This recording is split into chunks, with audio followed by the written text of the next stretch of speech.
Nous sommes dans la parashat Shemot et pour trouver une halakha qui est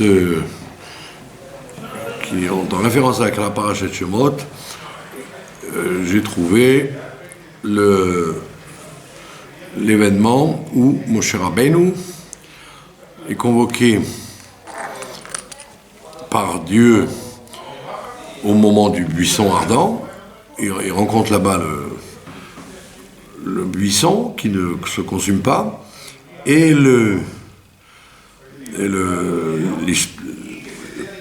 texte continue en disant que Dieu lui a montré un serpent et Moshe Rabbeinu a peur du serpent, il s'enfuit vis-à-vis du serpent. Et donc évidemment la paracha parle là-bas du Lashon Hara, que Moshe Rabbeinu éventuellement aurait dit sur le Am Israël, qu'il a eu un comportement de serpent. Mais l'intérêt au niveau halachique, c'est ce que nous dit la Mishnah. La Mishnah dans le traité des Brachot nous dit que quand on fait la tfila, si on a un serpent qui s'accroche, qui entoure notre jambe, on ne doit pas s'interrompre. L'omafsikim. Mais par contre, si un scorpion se rapproche de nous, il faut s'interrompre. Alors évidemment, les gens croient qu'il s'agit de s'interrompre dans le sens de s'interrompre, ça veut dire s'arrêter de prier.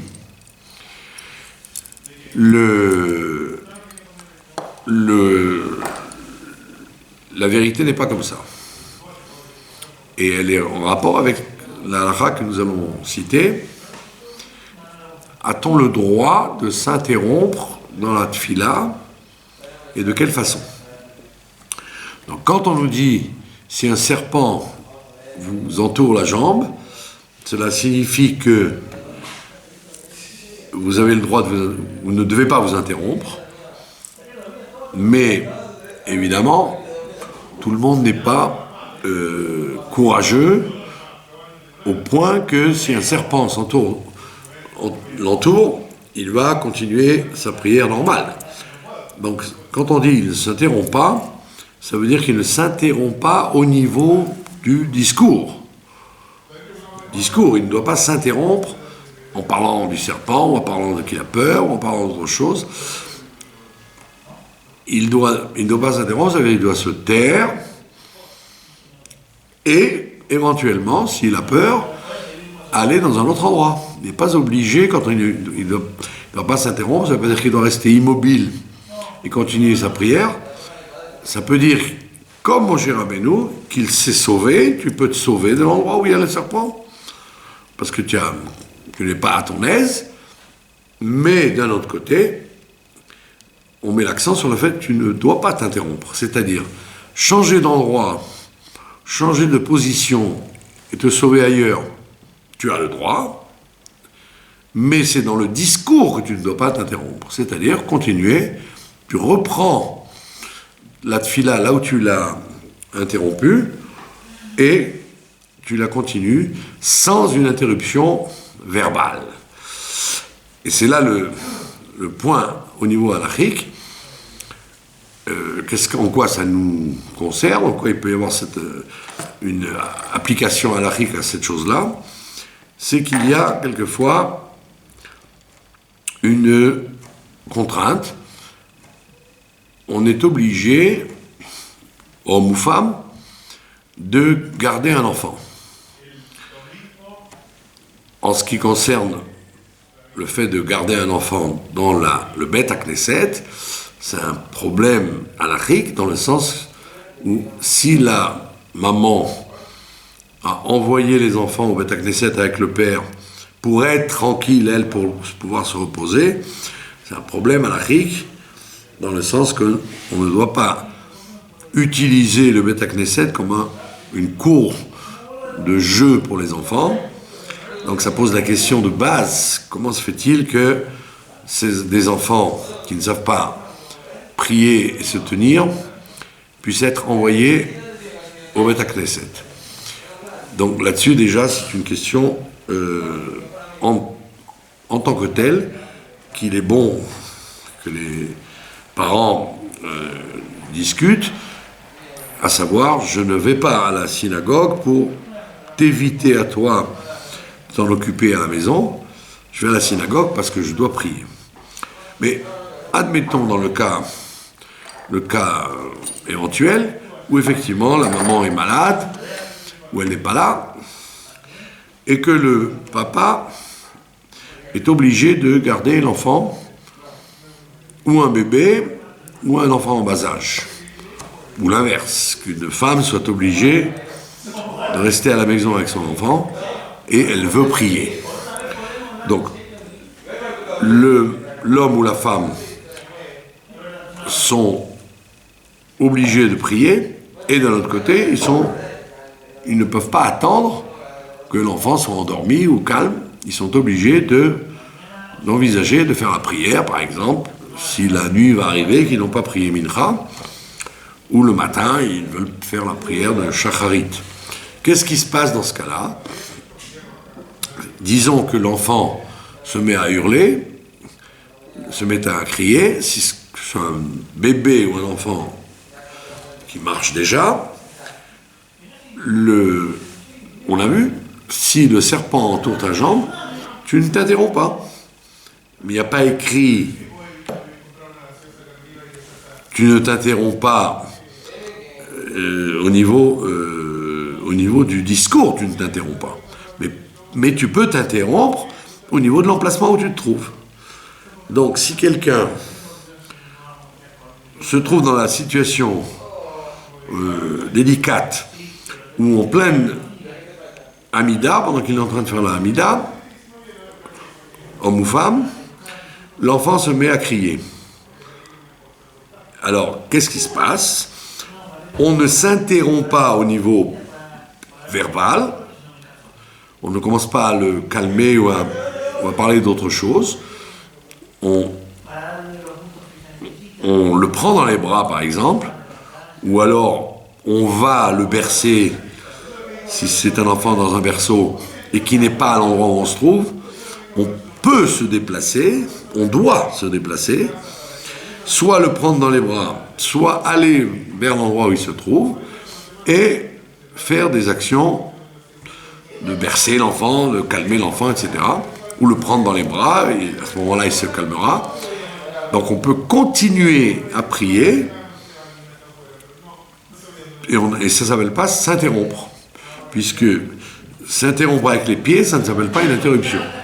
Donc c'est un conseil qu'on peut donner, si on est pris, si on est coincé dans une situation pareille, au lieu d'attendre que l'enfant hurle pendant que je finis ma Amida, surtout quand on est dans une synagogue, ça dérange le public, alors on a le droit de se lever, de changer d'endroit, et d'aller dans un endroit où l'enfant se calmera, en dehors de la synagogue, ou dans une autre pièce si on est dans la maison, bercer l'enfant, ou le porter et essayer de le calmer, sans parler. Tout ceci est... Le point est là, c'est qu'il ne faut pas parler. Il faut faire des gestes pour le calmer, mais pas en discours. Et donc on prend l'enfant, on le calme et on continue, on s'immobilise et on continue sa prière là où on s'est arrêté. Et donc ça s'appelle l'oléafsik, ça s'appelle ne pas avoir interrompu sa prière. Donc c'est un bon conseil qu'on peut donner à tous les gens, les jeunes couples, ou les gens qui viennent pour les fêtes, Rosh Hashanah ou Yom Kippour, et qui sont obligés de prendre un enfant avec eux. La solution, évidemment, idéale, c'est de ne pas avoir un enfant en bas âge sous sa responsabilité quand on prie.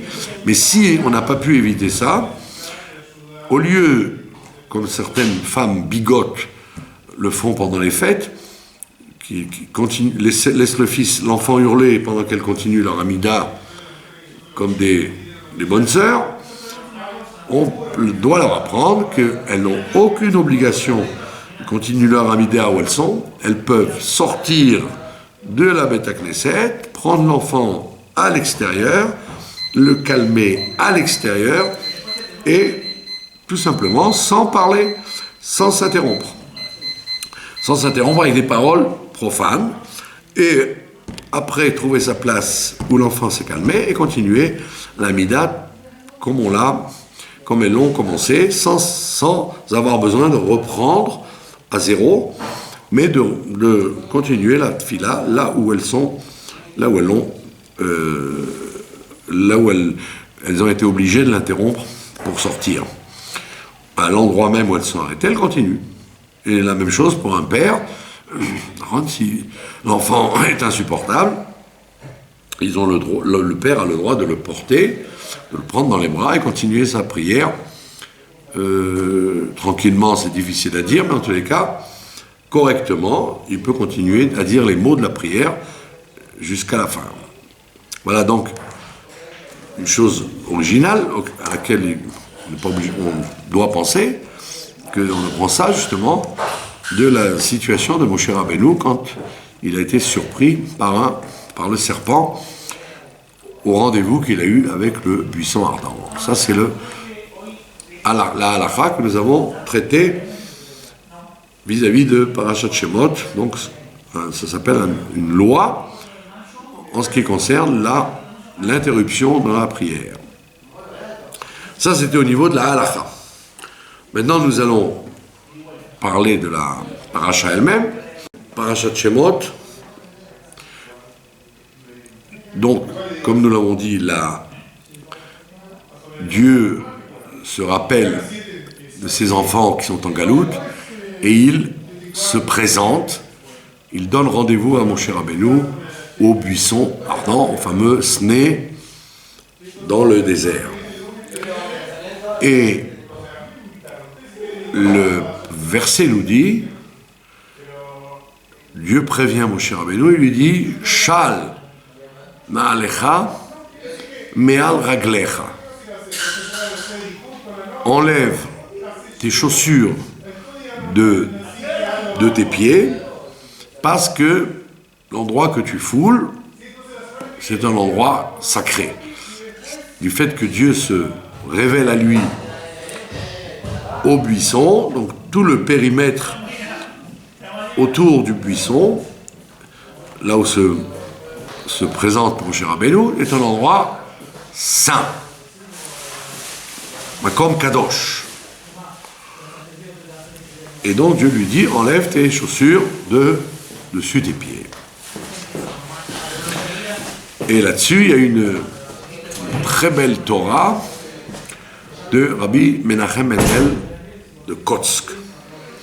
Kotzker Rebbe, qui était un personnage extrêmement intéressant au niveau du caractère. Il est resté, on raconte, 20 ans enfermé dans sa chambre, sans parler, sans adresser la parole, sans participer à la vie publique. Une espèce de révolte. Tout le monde le connaît, Kotzker. Mais ce n'était pas une révolte négative contre Dieu. C'est une révolte de peine, de souffrance, de voir que les Juifs sont en exil et que Dieu ne leur envoie pas le Mashiach. Et donc ce Rabbi Menachem Mendel de Kotsk, il dit une Torah extrêmement intéressante sur ce verset de Moshe Rabbeinu. Il lui dit, enlève Shal Naalecha, Me'al Raglecha. Il dit, ne lis pas comme tu as lu, enlève tes chaussures de tes pieds, mais Naalecha, c'est pas seulement la chaussure, c'est la shon man'oul, tes verrous, tes cadenas. Et Raglecha ne veut pas dire seulement tes pieds, mais veut dire aussi Ergelecha, tes habitudes. Et donc on lit le passouk complètement différemment. On dit enlève tes blocages, tes comportements cadenassés, enfermés, mais al raglecha, de tes habitudes, de ta routine. Ça veut dire que pour te présenter en situation de Goël, de rédempteur, de quelqu'un qui va sortir le Ham Israël de l'Égypte, et donc on s'adresse à la chassidoute, aussi bien la chassidoute Chabad que la chassidoute polonaise, mais toujours l'accent sur l'individu, et pas forcément sur le klal. Là, on veut dire, tu veux amener une geoula, une délivrance dans ta vie ou dans la vie des autres. Pour cela, il y a une condition sine qua non, une condition de base incontournable. Quelle est cette condition? Shal na'alcha me'al raglecha. Enlève tes verrous vis-à-vis de tes habitudes. Nous allons rentrer plus en profondeur dans l'idée. L'individu,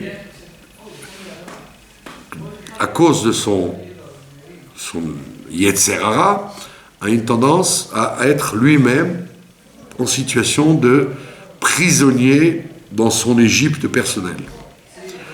Chacun a une Égypte personnelle, c'est-à-dire des structures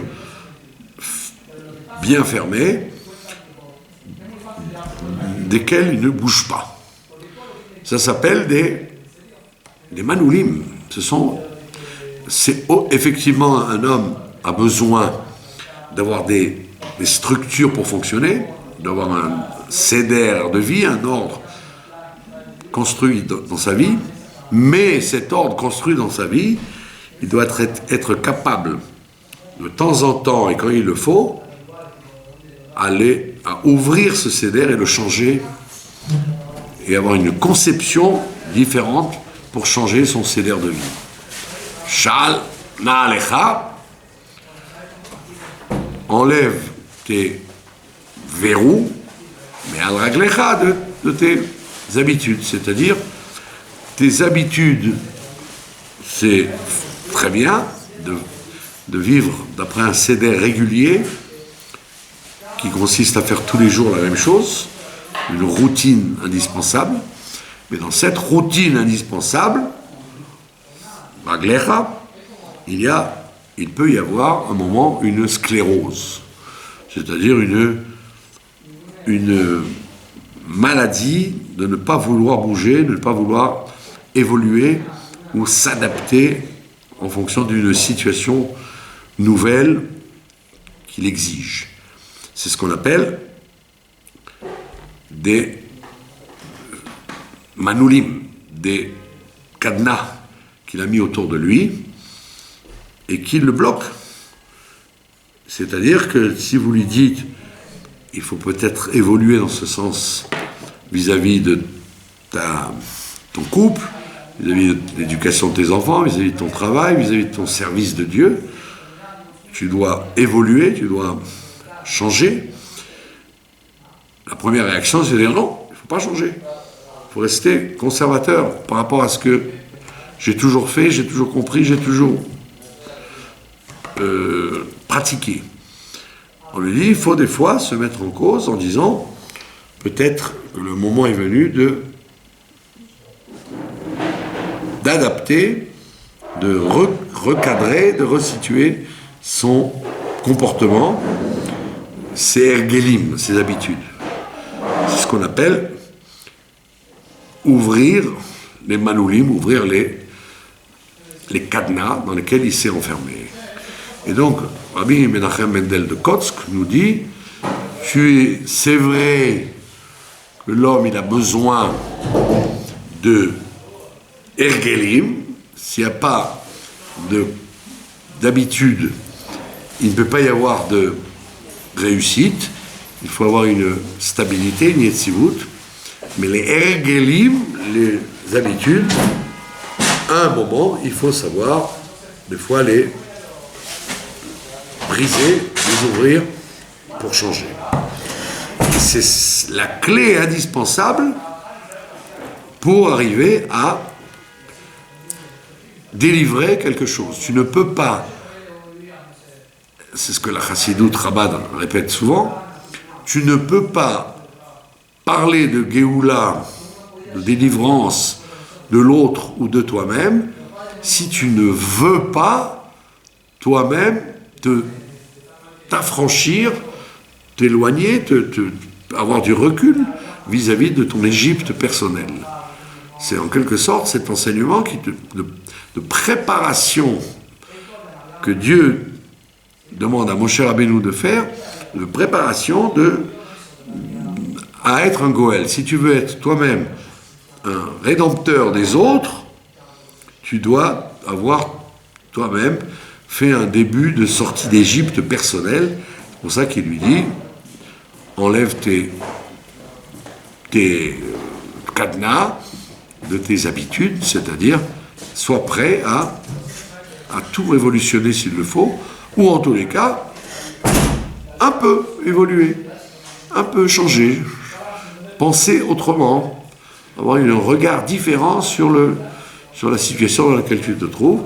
Ça n'est pas une trahison vis-à-vis de ta personnalité, de ton service de Dieu. C'est une adaptation à la situation dans laquelle tu te trouves, puisque le monde n'est pas un monde qui ne bouge pas, c'est un monde évolutif.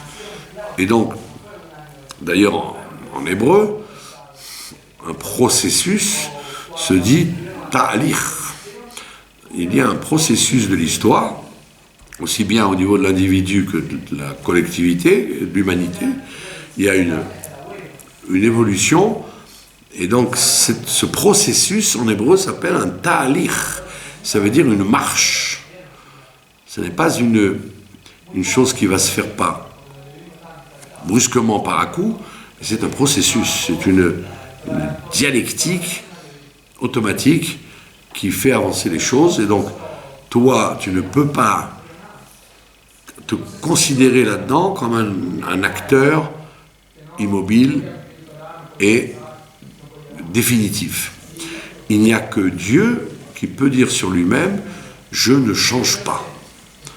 Ani avaye lo shaniti. Moi, je suis immuable, je ne change pas, pour la bonne raison qu'il n'est pas soumis au temps et à l'espace.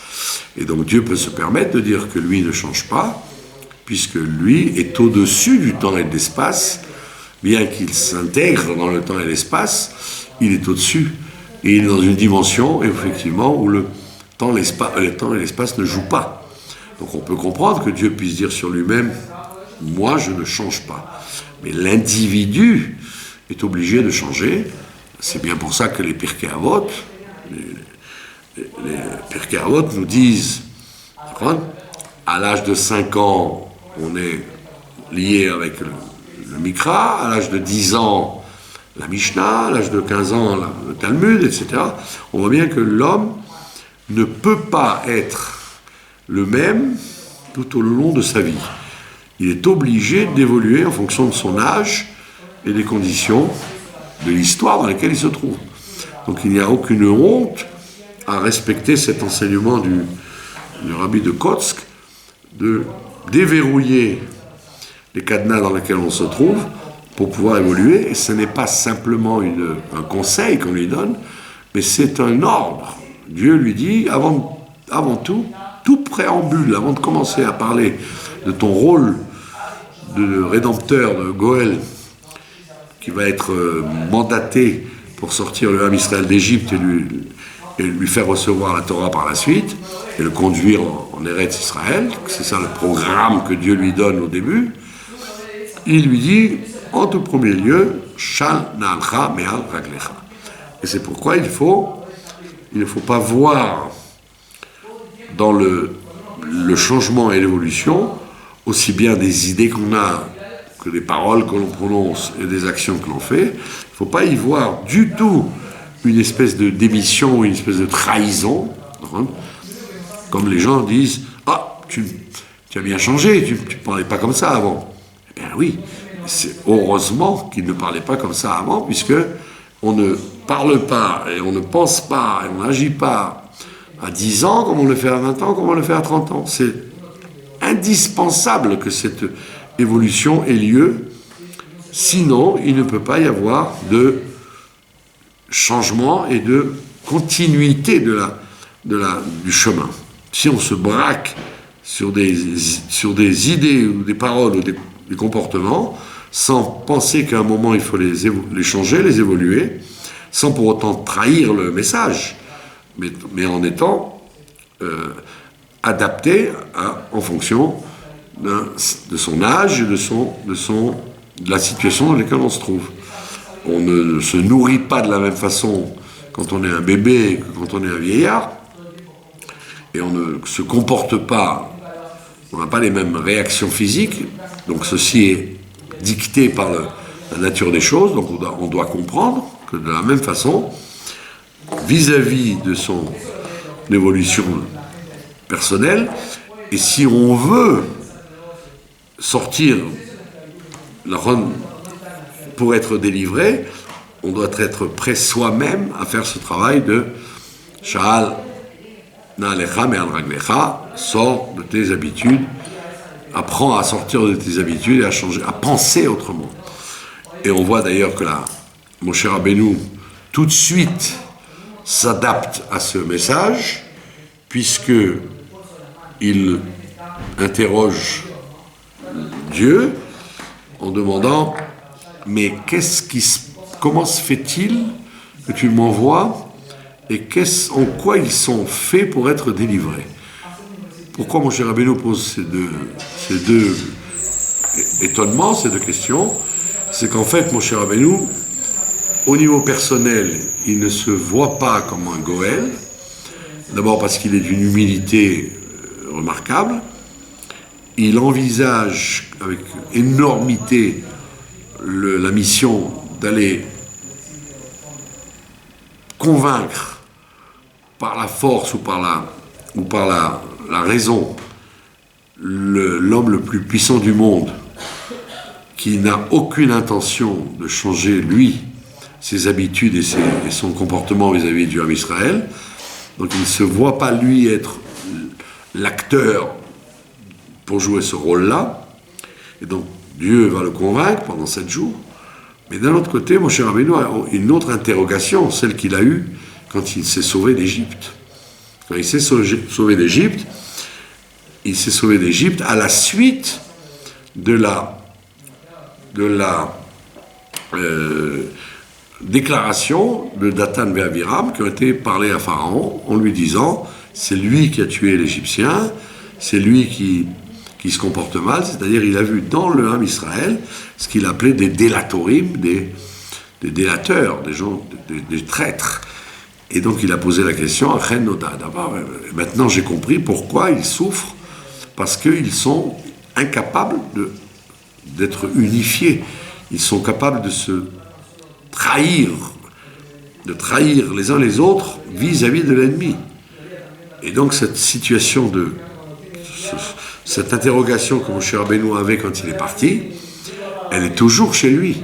Après des dizaines d'années où il a quitté l'Égypte, elle est toujours chez lui. Est-ce que tu crois, toi, Kadosh Baruch Hu, que le Ham Israël a tellement changé pour mériter d'être délivré maintenant, alors qu'avant j'avais compris pourquoi il souffrait, pourquoi il était enfoncé dans l'exil. Donc Moshe Rabbeinu dit: moi je suis prêt à évoluer. Tu me dis Shal na'alecha me'al raglecha, enlève tes chaussures, Shal na'alecha me'al raglecha. Je veux bien changer mes habitudes, mais réponds à cette question, elle est toujours là. Est-ce que le Ham Israël a-t-il évolué, lui, pour mériter que la descente que tu fais dans ce monde-là en disant je descends pour voir leur souffrance et je vais les délivrer, est-ce que eux, de leur côté, sont-ils propres? Sont-ils kshérim pour recevoir cette délivrance? Il faut qu'ils aient au moins cette base élémentaire de l'union entre eux. Et Dieu lui répond, effectivement, ta question est légitime, mais il lui répond quelque chose de dur à accepter pour Moshe Rabbeinu. Dieu lui dit, j'ai un parti pris pour eux, et ce que tu es en train de faire, c'est de les juger objectivement. C'est vrai qu'objectivement, ils n'ont pas changé, ils ne sont pas mieux que quand tu les as quittés, mais moi j'ai décidé arbitrairement que c'est maintenant que je vais les délivrer, et donc ta question elle est légitime, mais ma réponse elle est autre, elle est qu'il arrive quelquefois que Dieu arrête un décret, arrête un processus quand lui décide que ça y est, c'en est trop, il faut arrêter là le jeu. Ce n'est pas une question de mérite ou de pas mérite, le temps a une valeur que le timing, le temps précis, le rendez-vous précis que j'ai avec eux au Sinaï, quand je vais leur donner la Torah, exige qu'ils sortent. Et donc, ta question n'est pas justifiée, puisque je ne résous pas, je ne décide pas de les sortir de la galoute parce qu'ils sont méritants, mais c'est parce qu'un jour, après leur sortie, je vais leur donner la Torah et ils auront donc du travail, du pain sur la planche. Et donc ce n'est pas une question, ta question elle est exacte, mais ma réponse elle est plus forte. Ça veut dire que fais-toi ce que tu dois faire, et même si les gens ne sont pas méritants pour recevoir le cadeau qu'on doit leur faire, ce qui n'est d'ailleurs pas un cadeau réel, puisque Dieu va lui dire, ils vont être mes esclaves à moi, ils vont arrêter les esclaves de Pharaon, mais ils vont passer à un autre esclavage, le mien, et qui est beaucoup plus sérieux et beaucoup plus dur que celui de Pharaon. Donc ce n'est pas un cadeau gratuit que je leur fais, sinon j'aurais effectivement exigé d'eux d'être mieux, mais c'est une future investissement, je les investis de leur mission future, qui est de recevoir la Torah et de l'appliquer, de la réaliser dans le monde, et c'est pourquoi ta question n'est pas justifiée, parce que ce n'est pas donnant-donnant, c'est que je vais investir sur eux, et donc je ne regarde pas dans quel état ils sont maintenant, je regarde qu'est-ce que je vais faire d'eux par la suite. Et d'ailleurs, la sortie d'Égypte était à condition, la mer s'est ouverte et les pharaons les a laissés partir, parce qu'il y avait une condition beaucoup plus grande, c'est qu'ils allaient recevoir la Torah, l'accepter et l'accomplir pour changer le monde et amener le monde à sa vocation de la délivrance finale avec le Mashiach. Donc on voit bien que Moshe Rabbeinu, tout de suite, quand Dieu lui dit d'entrée de jeu, change tes habitudes si tu veux être l'homme de la délivrance, et Moshe dit, mais attends, mais il y a un dossier en suspens qu'on n'a pas réglé depuis plusieurs années, des dizaines d'années, depuis que je suis sorti d'Égypte. Est-ce ils ont changé pour être méritants? Et Dieu répond, c'est pas une question, tu dis du mal d'eux, ne les juge pas dans le concret, juge-les dans le devenir. Quelqu'un peut être avec des mauvaises midotes, des mauvais comportements à cause d'une situation particulière, mais si tu le changes de situation, ou si tu lui délivres une autre mission qui va le réveiller et l'obliger à se réparer, à se transformer, alors à ce moment-là, tu te rends compte que quelqu'un peut, quand tu lui fais le fait de ne pas voir le défaut qu'il a, tu lui donnes la porte ouverte à pouvoir justement régler ce défaut-là avec avec une autre ouverture, faire quelque chose d'autre, de nouveau, qui va l'obliger à changer ses midotes. Comme on le voit dans le principe que le rabbi a innové avec son beau-père, le principe de la shlichut, de la mission. Quand il envoie quelqu'un dans un endroit, extérieurement, on peut avoir le sentiment que la personne est honorée d'avoir un rôle de rave dans un endroit, mais en vérité, il ne faut pas se méprendre, ce n'est pas pour simplement arranger les autres, le chaliach est mandaté, mais c'est pour s'arranger lui-même.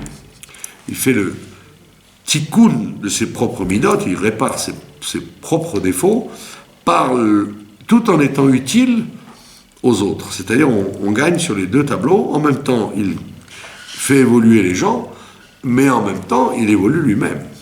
Et s'il restait dans les quatre coudées de sa vie, et de sa communauté, il ne bougerait pas, il n'évoluerait pas aussi bien que quand il est confronté aux problèmes communautaires dans lesquels il est projeté par la mission, par la shlichut.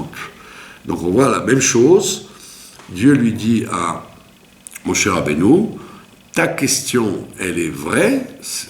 Il y a des délateurs parmi eux, il y a des mauvaises midotes dans ce peuple, pour l'instant, mais rassure-toi que quand je vais les délivrer et quand je vais leur confier la Torah, ils vont bien être obligés, par la force des choses, à s'amender et à se raffiner par le principe de la Torah et des mitzvot que je vais leur donner. Et donc c'est un grand enseignement que l'on tient de cette paracha, dans cette paracha de Shemot. En fait, la clé de la galoute et de la Géoula s'y trouve.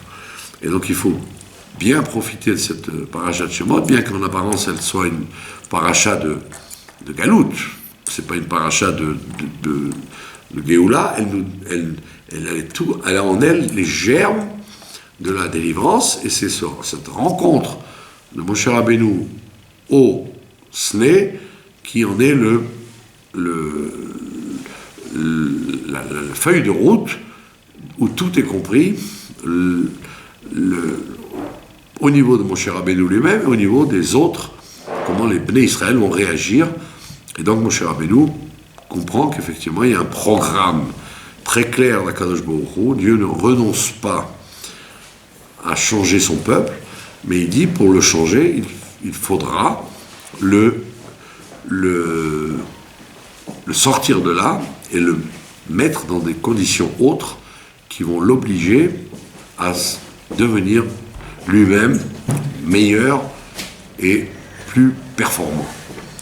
Voilà pourquoi la rencontre au buisson ardent n'est pas simplement une prise de contact entre Dieu et Moshe, mais Dieu lui étale toutes les cartes de son programme, et Moshe Rabbeinu va lui-même vérifier, dans les suites des versets, jusqu'à la sortie d'Égypte, il va vérifier que ce programme que Dieu lui a confié est effectivement le plus grand programme pédagogique qu'on pouvait trouver, le programme pédagogique qui est n'exige pas de tes élèves d'être parfaits pour l'instant, mais mets-les dans des conditions où ils vont être eux-mêmes sur le terrain et vont être obligés de se parfaire et de s'améliorer, et n'attends pas qu'en Égypte le changement ait lieu. Il faut sortir de l'Égypte pour pouvoir réaliser ces choses-là, comme on va le voir dans la suite, et comme on le voit jusqu'à aujourd'hui. L'évolution historique du Ham Israël a été une évolution positive, dans le sens d'un raffinement du caractère de chaque juif et du peuple juif, et donc doucement nous comprenons que le programme de sortie d'Égypte que Dieu propose à Moshe Rabbeinu est un programme réel et un programme inéluctable qui nous mène à la Geoula, Amitit Vashtema, Yudé Mashiach Tzidkenu, c'est-à-dire la véritable finalité de l'histoire qui est de faire venir Dieu sur terre, comme nous le verrons très prochainement. Amen. Je vous remercie de votre attention.